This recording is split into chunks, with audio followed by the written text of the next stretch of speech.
Hello, my name is Steve D'Agostino, and my co-host Ann Fernald and I welcome you to the Twice Over podcast, because to teach is to learn twice over. In this episode, Consent Regimes, Ann and I are joined by Florence Chee, Associate Professor in the School of Communication, the Director of the Center for Digital Ethics and Policy, and she is also the founding director of the Social and Interactive Media Lab at Loyola University Chicago. Dr. Chee shares her thoughts with us about technology, ethics, and consent. Welcome back to the Twice Over podcast. I'm really happy that Steve and I are joined today by Florence Chee from Loyola University of Chicago. She's an associate professor in the School of Communications there, and she's also the director of their Center for Digital Ethics and the founding director of SimLab, which is the Social and Interactive Media Lab. Professor Chee is the author of Digital Game Culture in Korea, as well as many other articles and book chapters, and she's a specialist in artificial intelligence, games, and social media. Florence, thanks so much for being a guest on the Twice Over podcast, and welcome. Thank you. It's a pleasure to be chatting with you too. So can you tell us a little bit about how you got interested in looking at games and social media? Let's start there before we move into AI. Yeah. So, as someone who has researched social interactions in various forms of communication media, I look at the meaning making practices. I'm a trained ethnographer, and I look at pretty much the social world, the cultural world of how people engage with various technologies, and coming from places where I've worked with technologists and engineers, computer scientists, often fell to me to look at the social side of things. And that's how I broadly got into looking at what makes game communities compelling. And that had me going to various places in the world and talking to gamers themselves about what they get out of participating in these communities to lend a more human story to what might otherwise be dismissed as problematic usage of new media. Because typically games have been villainized in the media. They've been political talking points. Often when there's been a school shooter, as is often in the US news, especially, the first thing that they tend to bring up is that this person was a gamer. And so that got me into looking at some explanations from the social side of things to delve deeper into the life worlds and what people really find meaningful about engaging with technology. There are different kinds of games, right? And there's tabletop games that you play with other people who are in the room. There are video games that you play with a friend in the same room.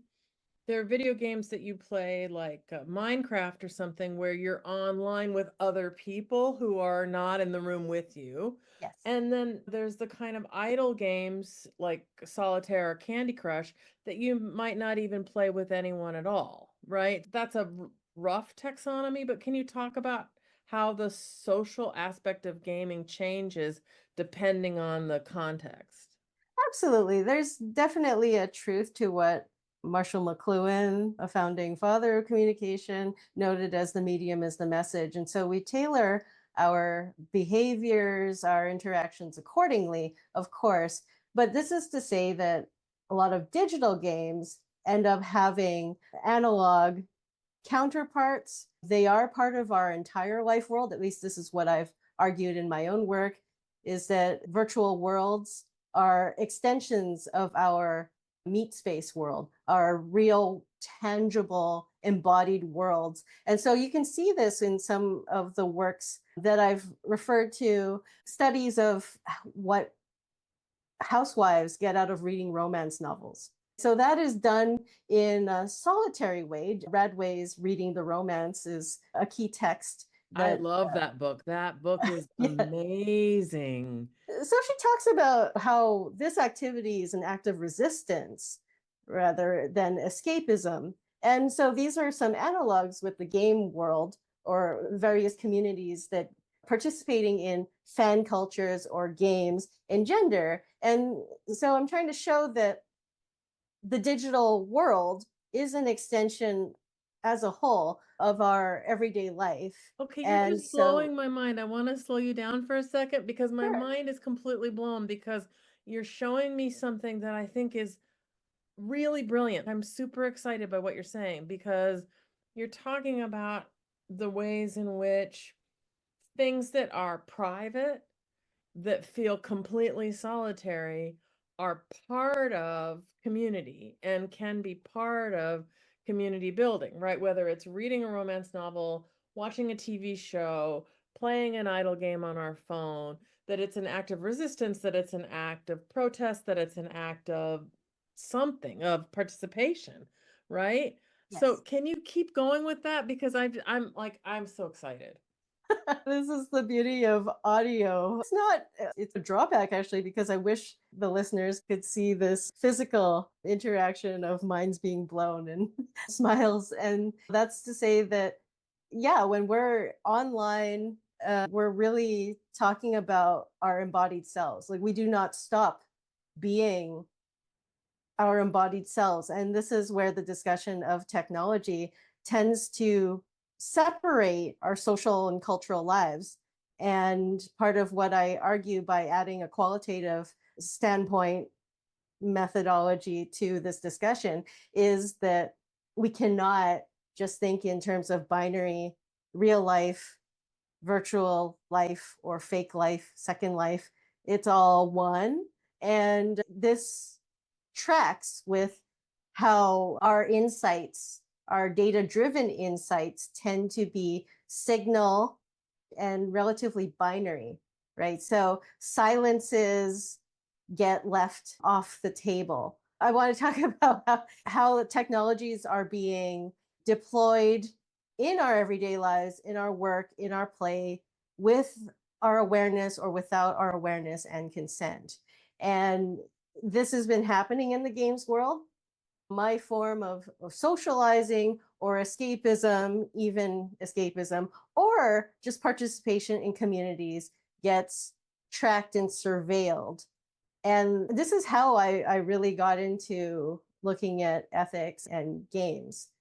And now, as a consequence of looking at data through games, a lot of that discussion has rolled into AI, of course. This is just so fascinating. There's so much there that just isn't. So I play games Mhm. and I never thought of them as an act of resistance because I play alone.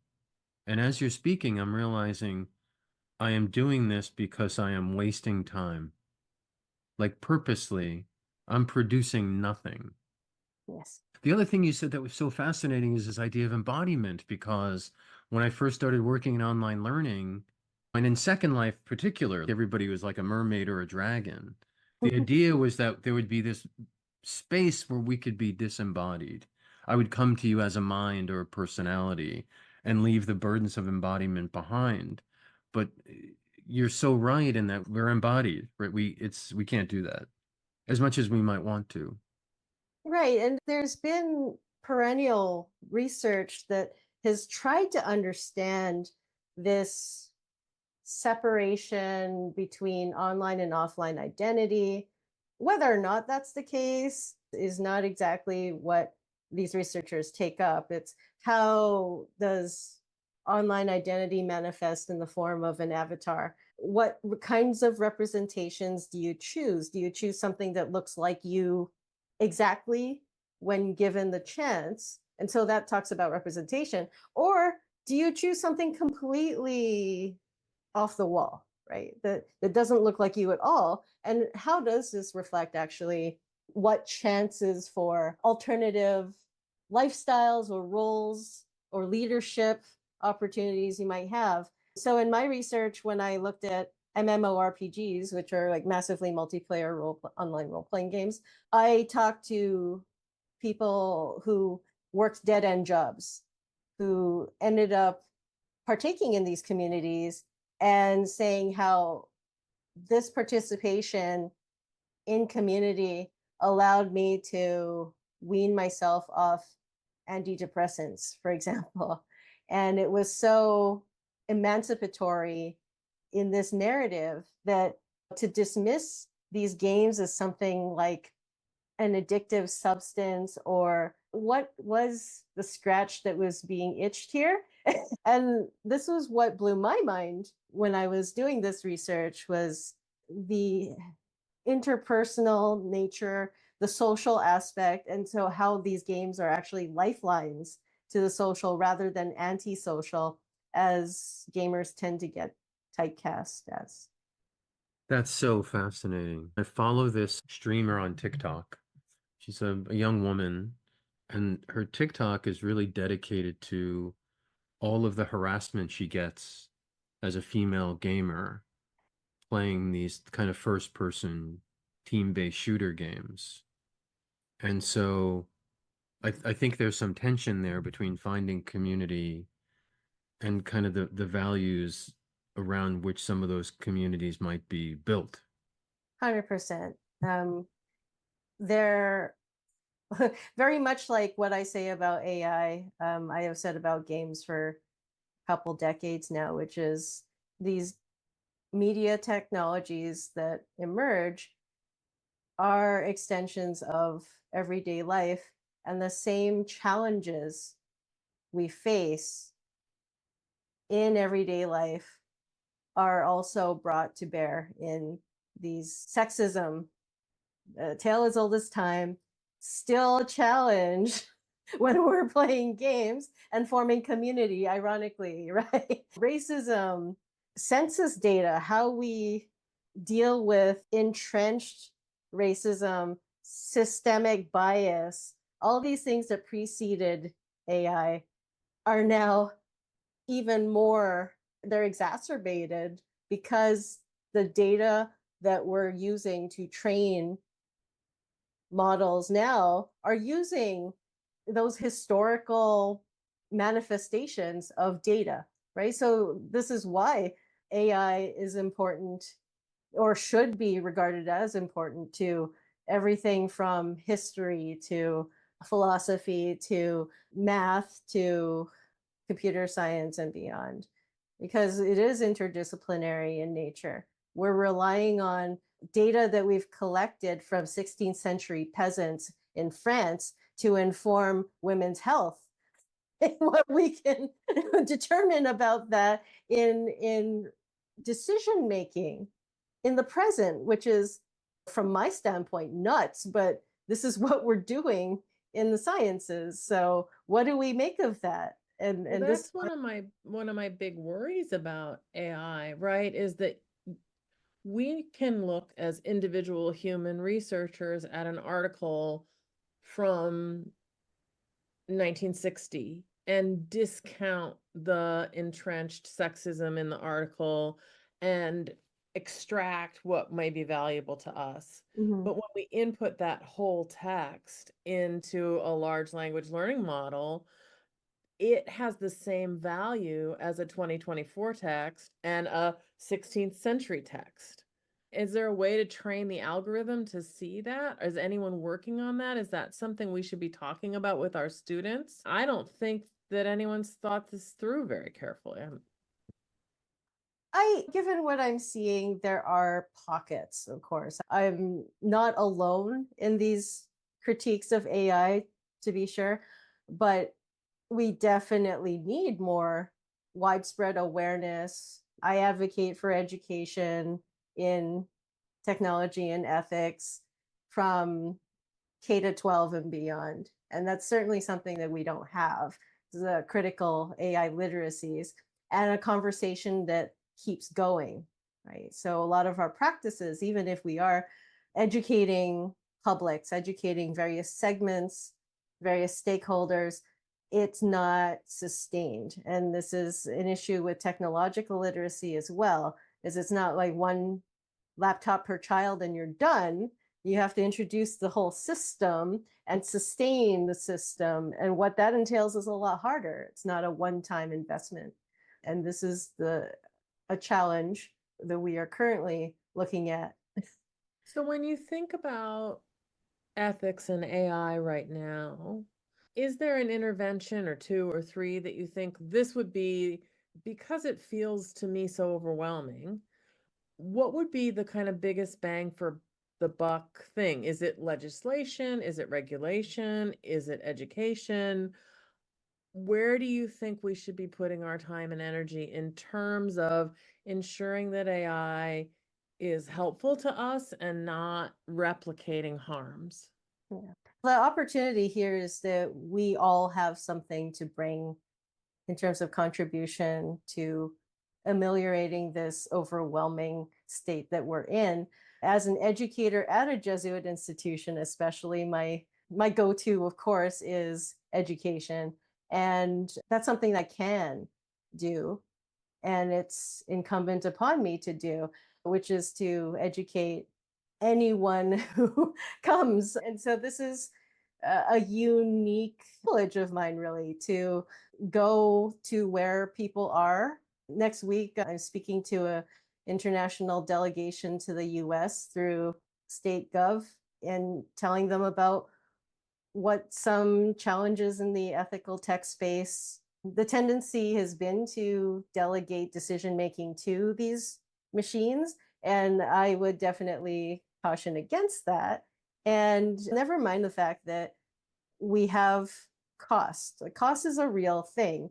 And I've tended to advocate for full cost economics perspectives where you don't just look at how much something costs internally to a firm, for example. You're looking at the social and environmental costs. In terms of what is actually sustainable, are we looking at environmental costs of what it takes? How much water does it Right. take? Yeah. How many glasses of water is this question to ChatGPT going to use, really? Yeah. When I And ask do it. we really need that? But we need to ask ourselves even more, as AI is a really nebulous concept at the end of the day. It's regarded as magic, but it's actually like fancy statistics at the end of the day, right? It's looking at how data can be mined, how data can predict, right? How we can ask data to predict certain things. And now using that same capabilities to a larger extent to generate, given a set of data that we also regard as imperfect. What's scary to me is where these machines are getting their training, right? The power that we give very easily to what machines assert about us as humans. Example I like to use is of aliens, because that's relatable. And if we're looking at humans versus aliens, if aliens were to come and try to learn about us, and these machines are able to talk about the corpus of human endeavor, they've learned from Wikipedia, they've learned from Reddit, right? So if we're teaching aliens about what humanity is, what we've stood for throughout time, and we have trained machines on a diet of Wikipedia, which in itself has issues regarding, oh, not just expertise, but who is an expert, who speaks English, right? We're already limiting who is learned about, right? Who is regarded as an expert, as an enemy. And any historian will tell you this, right? History is written by the winners often. So we have that kind of signal to contend with. Is it possible to make something ethical post hoc when its appearance in the world was unethical? This is a real challenge, especially given the current state of affairs in technology and technological adoption worldwide. You just need to see how people regard and use cookies. Right? Cookies were brought about as a way to manage data in Europe. And now we're encountering these different consent regimes that ask for our permission. They demand literacy in terms of what is the data being collected about me. I don't know. terms of services and user license agreements that we wholesale agree to just in the course of the everyday, we are entering into legal agreements technically all the time. But in terms of what is ethical, like what we should do, we absolutely can and should intervene at any point and at every point all the time.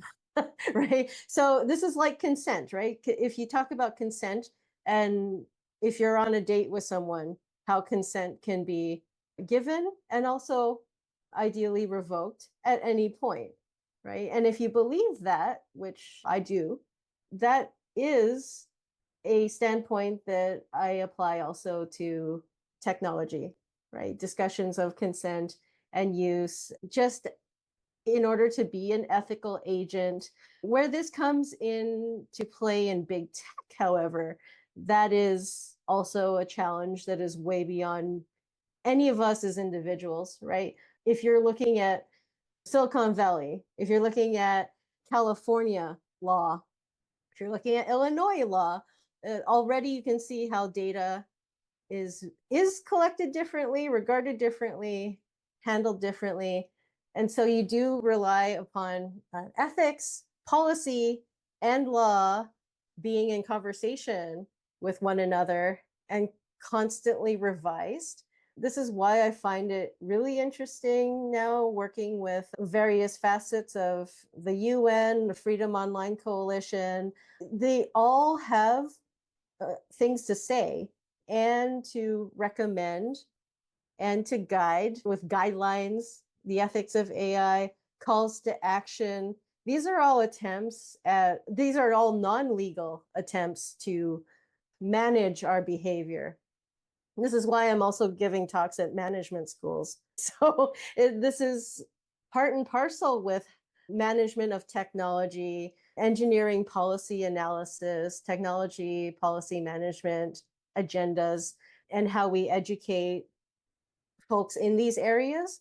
This is not going away. We have to be in conversation constantly. And whether or not a principle or guideline makes it into a situation or jurisdiction where it actually can be enforced with teeth is also a challenge that we face. Like in the US in particular, if we're looking federally, we're dealing with constitutional law, right? And that organizes our government, that organizes how we see certain rights and freedoms. And if you are looking at the UN Charter of Rights, then you have privacy regarded as a human right. And we know how privacy is one of the first things to be compromised when we talk about surveillance data and the technologies in our midst right now. So we act first and then apologize later. But we are, like democracy, these things don't go away. It's a consistent challenge and something we fight for every day. So that's our charge as educators as well.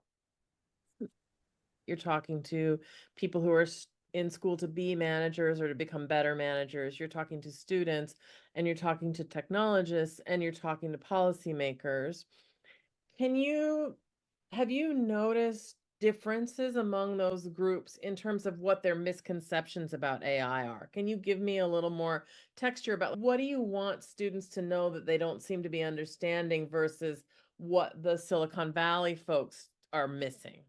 So on the student front, I really feel for the students always, because they are at the forefront of any kinds of policies or global economic challenges that they have to be responsive to in their program of study.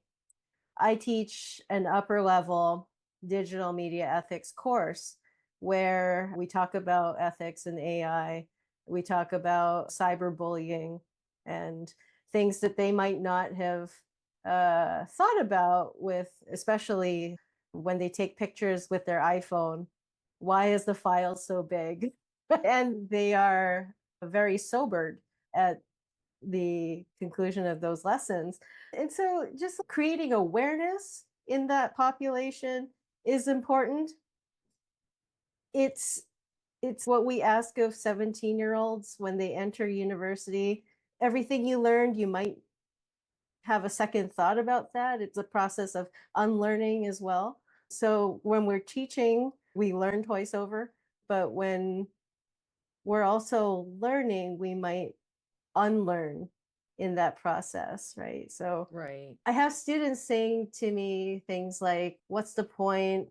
It's all happening to us anyway, right? We have to deal with it. And they don't sound uh, all that different from some of the older folks who are also in positions of power, relatively of greater power, but at the same time, when these technologies are foisted upon us, and that we are also in positions where we haven't necessarily been trained or onboarded properly. We too are in positions where our consent is not there, but You're describing a real passivity that I recognize in myself, and I think it's so antithetical to the best practices in education and to Jesuit education, which is always about this reflection and practice and implementation yes, and then discussion and then more reflection. And isn't it striking that we have this incredibly powerful new phenomenon in our world, in our digital world of artificial intelligence.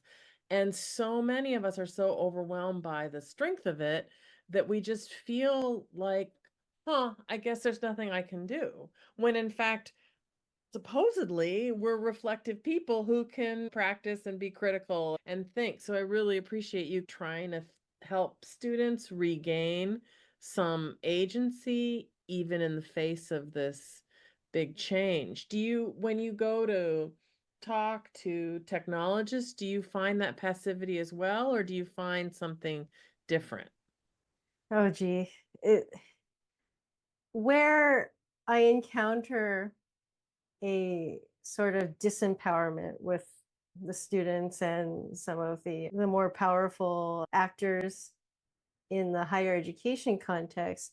In the tech context, it's more of how do we get even more powerful? This is we can, and let's keep doing it, and let's see what the market says, right? Often the market is also vaguely invoked as a just a carte blanche for folks to just pursue their projects unfettered by any sort of regulatory oversight. And so this is the discourse as well, where in terms of the prevailing US strategy or approach for regulation is that companies should self-regulate. Mm. And interference, whether it's to gesture vaguely at ethics or to restrict or to ask for consent, like cookies, it's regarded as an inconvenience. And so you mentioned earlier about the social, political, environmental consequences of that kind of perpetual, I guess for lack of a better word, innovation. Does that make sense to you? Yeah, Kate Crawford, whose book is called The Atlas of AI, has been very prominent in regarding these practices as extractive, right? And to look at how we extract from the environment raw resources, for example, there is no end to that. But if we're looking at sustainable practices, then we might want to think twice about how we approach e-waste, or if we're looking at water usage for AI models, like what are we doing and what are we doing it for? And can we keep going? What about innovation? And so my response to that was we can innovate in many ways. We can take leadership in many ways, and it doesn't all end with us continuing to proceed at an unsustainable pace, right? taking leadership also means saying no at at times, right? And it's a harder leadership to engage in often is we actually don't need to do this right now, but here's what we should do, right? This win, right? So how do we innovate and be ethical? That's great. Before I ask my last question, I have another question, one more question for you. So two questions. But I'm really curious to know, we've talked a lot about what you're speaking about, but I'm wondering if you have a research project that you're working on now. What questions are driving your research agenda right at the moment? So this is bringing it back to ethics and games and ultimately trying to get back to that place of play that got me into gaming in the first place. But dealing with the current world, it's also about risk mitigation and safety, which is also where I find myself speaking and advising on matters of AI and ethics.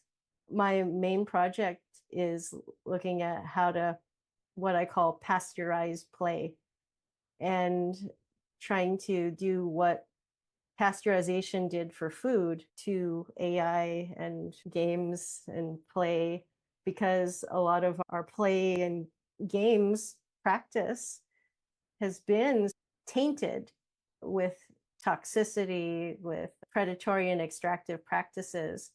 That can we find ways to pasteurize these processes, how we handle data, how we extract data, how we feed signal back, right? All these different ways that everyday folks are engaging.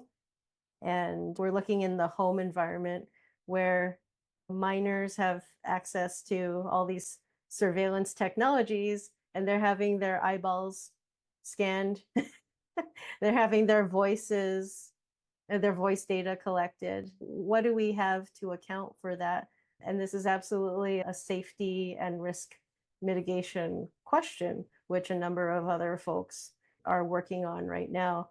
So it comes full circle to gauging what the state of the art practices are in making like AI usage safer, however that is defined. And that's part of my work right now, is to define the places and spaces where that happens and to advocate fundamentally for helping to make our play spaces a little safer and more consensual, more ethical.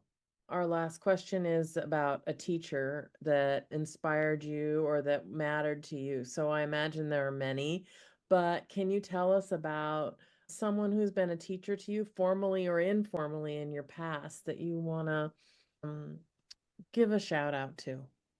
I'd like to give a shout out to my pre-calculus teacher in in university. I started as a computer science major, and we had to take a lot of math, starting with pre-calculus and coding classes. Mogens Lemvig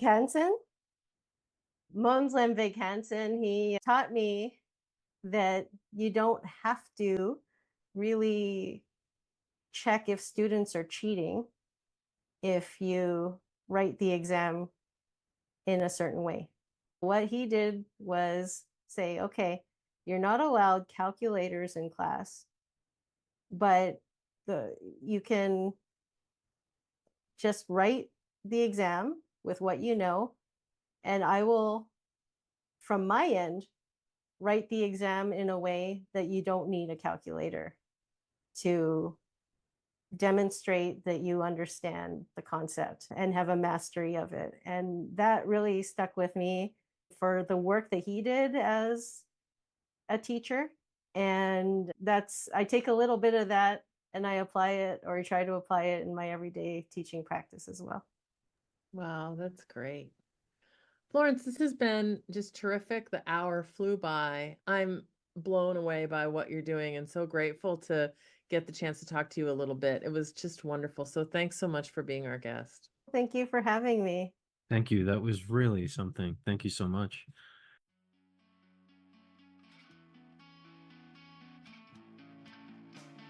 Twice Over podcast is available on Apple Podcasts, SoundCloud, and Spotify, with new episodes appearing each week. For host and guest bios and show notes, please visit our website, twiceoverpodcast.com. You can email us at twiceoverpodcast@gmail.com. Thanks so much for listening.